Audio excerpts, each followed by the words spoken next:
Hi everyone, in today's video I'll show you guys how you can turn off daily screen time on TikTok. Well, it is a very easy and simple process. First of all, simply open the TikTok application and make sure that you are logged into your account.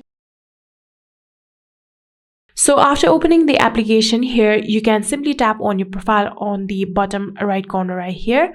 And then from here, you can tap on the menu bar right here. So after doing that, here you can get the option of settings and privacy.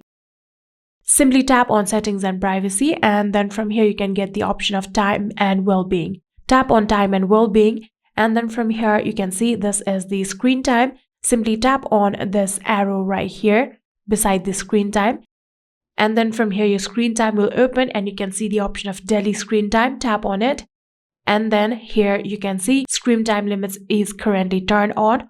All I have to do is simply tap on it and turn off my daily screen time. And that is it. I hope this video was helpful to you guys. If it was, please do not forget to hit that subscribe button and like our video. Thank you so much for watching. See you in the next.